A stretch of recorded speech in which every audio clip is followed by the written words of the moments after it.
আসসালামু আলাইকুম, welcome back to my channel and another video. আজকে আমরা রওনা করেছি পতেঙ্গা সমুদ্র সৈকত, তাই ভিডিওটি আকর্ষণীয় হতে যাচ্ছে। অবশ্যই ভিডিওটি সম্পূর্ণ দেখার অনুরোধ রইল। পতেঙ্গা সমুদ্র সৈকত বাংলাদেশের সুন্দরতম ও জনপ্রিয় সমুদ্র সৈকতগুলোর মধ্যে অন্যতম। চট্টগ্রাম থেকে মাত্র 14 কিলোমিটার দূরত্বে অবস্থিত এই সমুদ্র সৈকত সহজেই যাওয়া যায় বলে পর্যটকদের কাছে জনপ্রিয়তা দিন দিন বেড়েই চলেছে। এছাড়া এই সৈকতকে আরো আকর্ষণীয় করে তোলার জন্য বেশ কিছু পরিকল্পনার কাজ চলছে, যা এই সৈকতকে আরো আকর্ষণীয় ও সৌন্দর্য বাড়িয়ে তুলেছে। 5 কিলোমিটার দৈর্ঘ্যের পতেঙ্গা সৈকতকে আধুনিক ও বিশ্বমানের পর্যটন কেন্দ্রে গড়ে তোলার লক্ষ্যে কাজ চলছে। ইতিমধ্যে সম্পূর্ণ হওয়া দৃষ্টিনন্দন সাজসজ্জা নজর কেড়েছেন পর্যটকদের। কর্ণফুলী নদী ও সাগরের মোহনায় অবস্থিত পতেঙ্গা সূর্যোদয় কিংবা সূর্য অস্তের দৃশ্য খুবই মনোরম। বিশেষ করে বিকেলে সূর্যাস্ত ও সন্ধ্যার সময়টুকু অবশ্যই ভালো লাগবে। চট্টগ্রাম বন্দরের জন্য অপেক্ষমান সারি সারি ছোট বড় জাহাজ এখানকার পরিবেশ ভিন্নতা নিয়ে আসে। বিশেষ করে সন্ধ্যার পরে ছোট বড় জাহাজগুলোর মিটিমিটি লাইট আরো সৌন্দর্য বাড়িয়ে দেয় এই পতেঙ্গা সমুদ্র সৈকতের।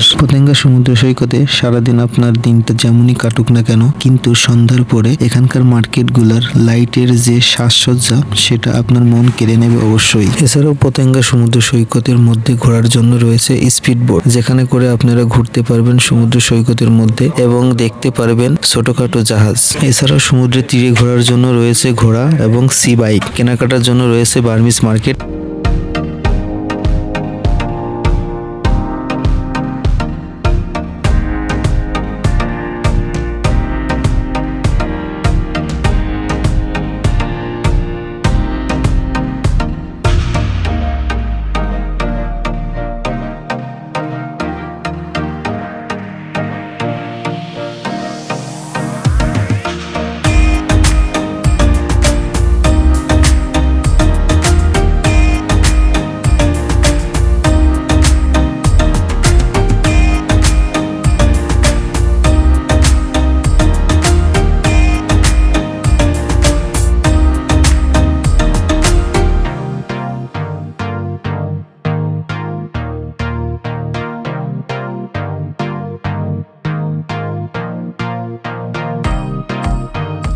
রুবেল ভাই, হাত দিয়ে কি মাপেন?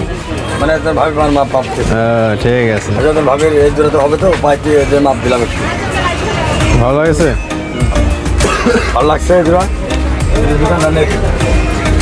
এখানে কথা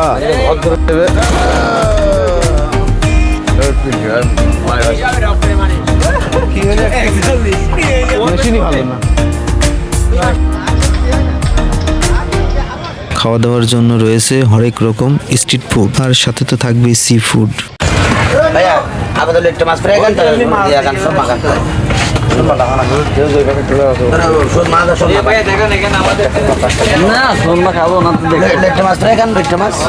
টোনা লাগবে, টোনা।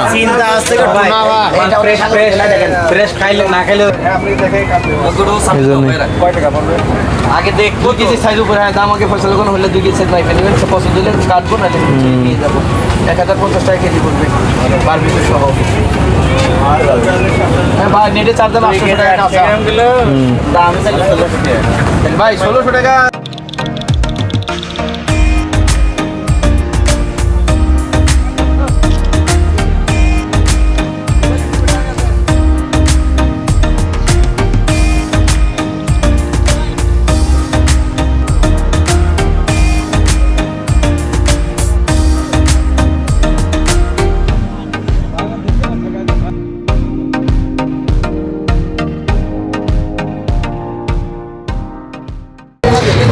এটা পতেঙ্গা সমুদ্র সৈকত রাতের দৃশ্য, খুবই মনোরম সুন্দর পরিবেশ।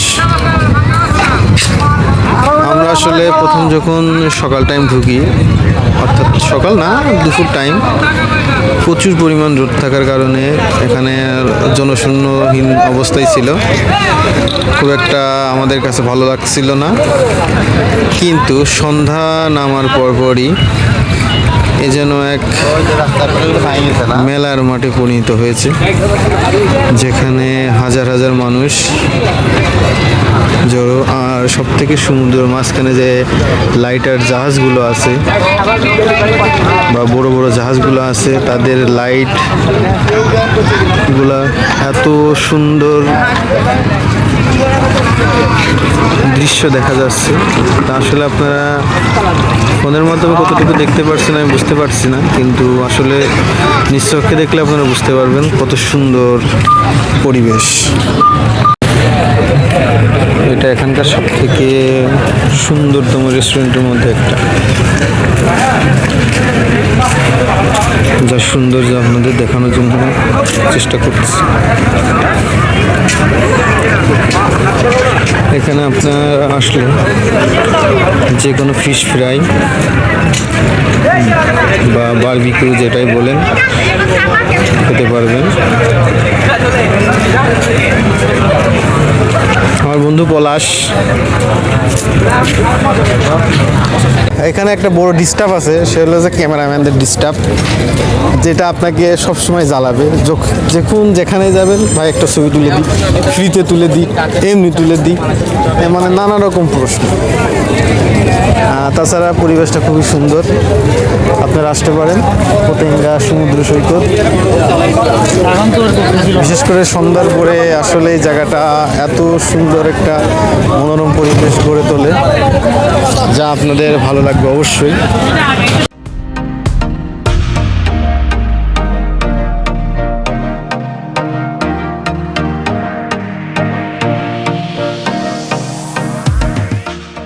এছাড়া পতেঙ্গা সমুদ্র সৈকত থেকে আপনারা দেখতে পারবেন বাংলাদেশের প্রথম তৈরিকৃত কর্ণফুলী টানেল, যা উপভোগ করতে পারবেন এক অন্যরকম ভালো লাগা।